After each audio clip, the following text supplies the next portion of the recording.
Whoever tries to save his life will lose it. Will lose it. Whoever gives his life will save it.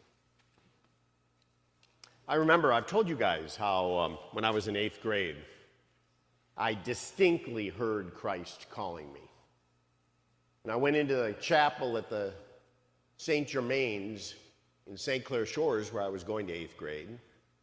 And all the rest of the guys, we were playing out in the parking lot, which was also the play field, you know.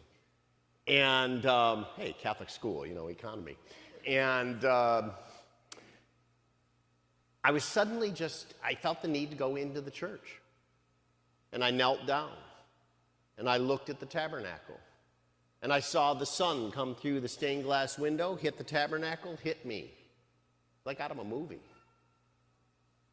And I heard him in my own heart, not vocally. No, we don't have to call the Pope. And come, follow me. Come, follow me. A very difficult message. Now, having a legal mind, I quickly parsed that I didn't need to follow him right then.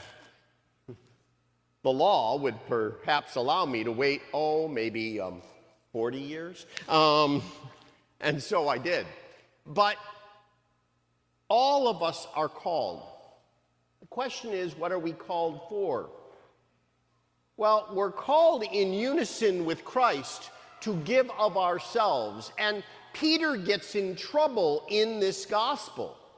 Now, why does Peter get in trouble? I mean, this is Pete. This is, the rock, Cephas. This is the first pope. This is the dude that Jesus looks to and says, upon this rock I'm going to build my church. The sins you loosen shall be forgiven. The sins you reserve shall be reserved. Confession established, the act of absolution. But he gets in trouble. And what does he get in trouble about? He gets in trouble about trying to protect his friend. That's what he's upset about. That's why he pulls the boss aside and he says to him, hey boss, you can't be telling the people that you're going to get denounced, humiliated, tortured, and crucified. That's bad for morale. Stop doing that. We're building something special here. And what he doesn't understand is that what special thing is being built is the road to crucifixion. Has anyone ever wondered why it is the symbol of the church built by Christ personally on earth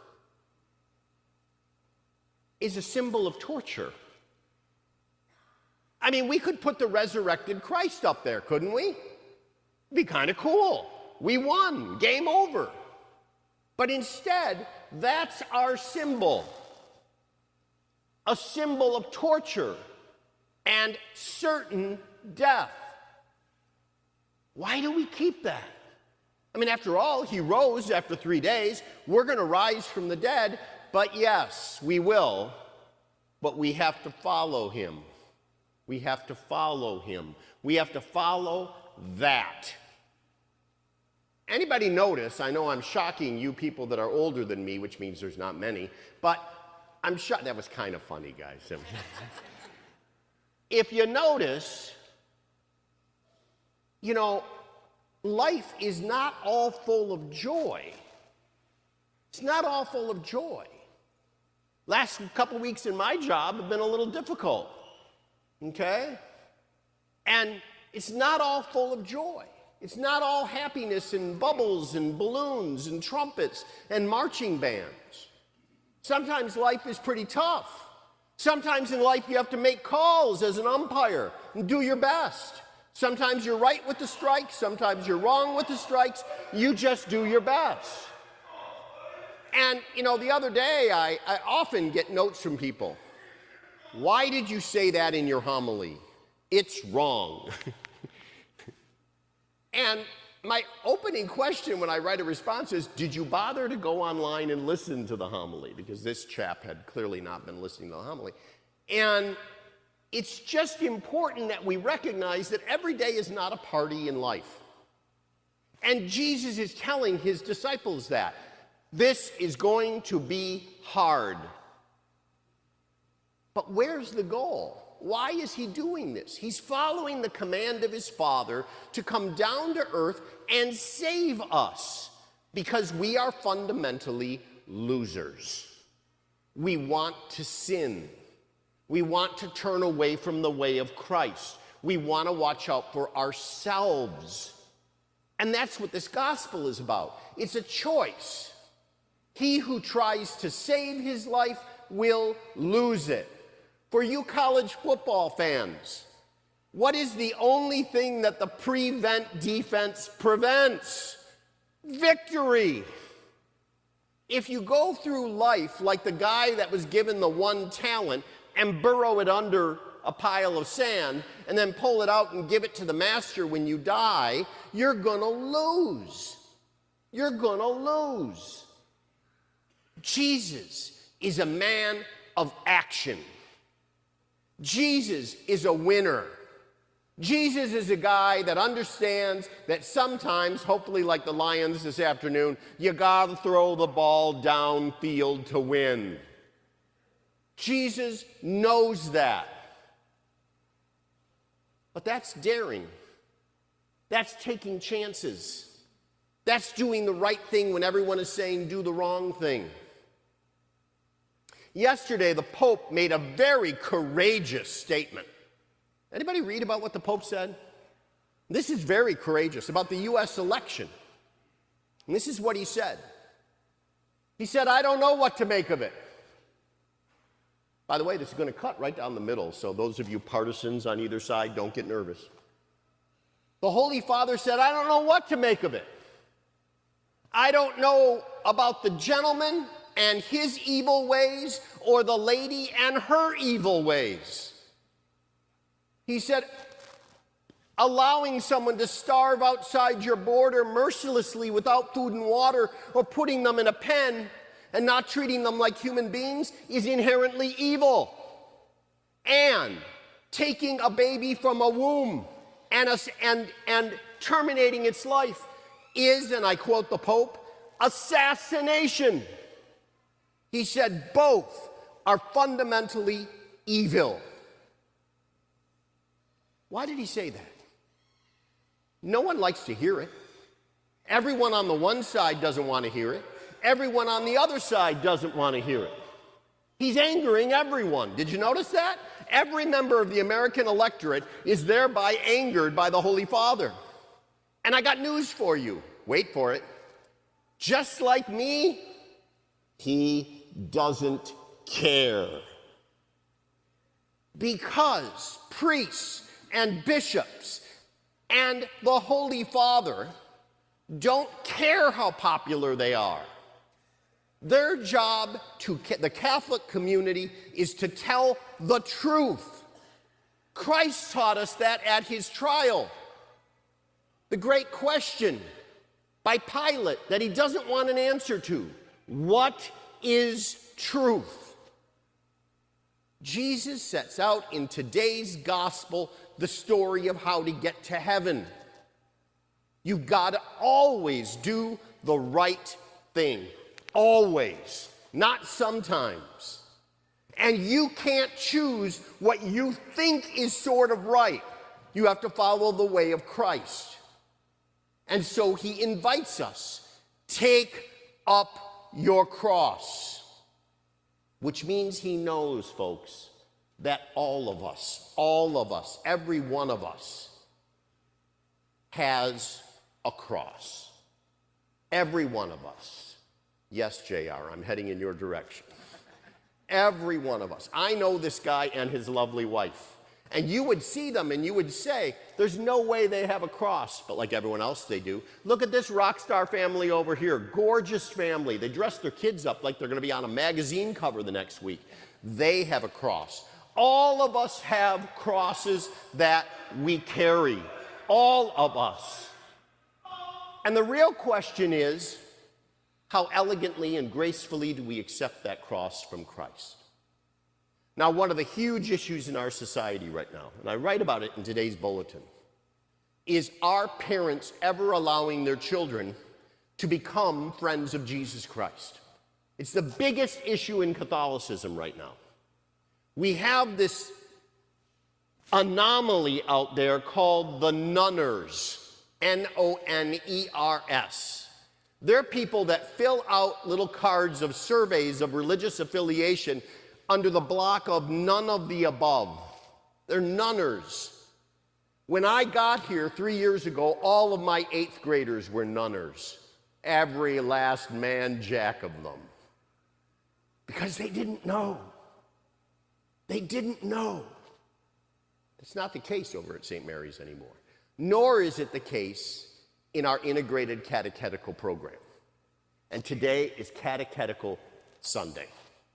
And this hero right here, Janine Walker, my discipleship coordinator and director, she runs this whole circus. And I have a question for you. What's our number right now, Janine? 257. 257. I got 257 munchkins signed up from public schools to go to catechism on Monday or Tuesday. We give you 2 nights, by the way. I got 545 kids in my school. How can it be that in a parish with over 4,000 families, I got 545 kids in my school and under 300 kids from public schools going to catechism? You know what that means? It means that for several of them, there should be about 800, by the way. That should be the number. We've looked at this.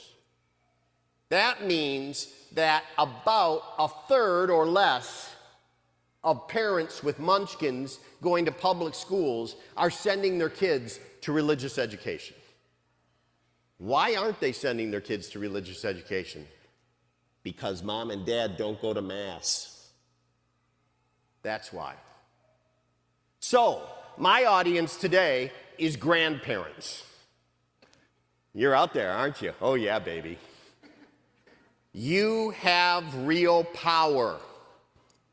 One, and by the way, the days for nice guys, it's over. The church is now getting real tough on this.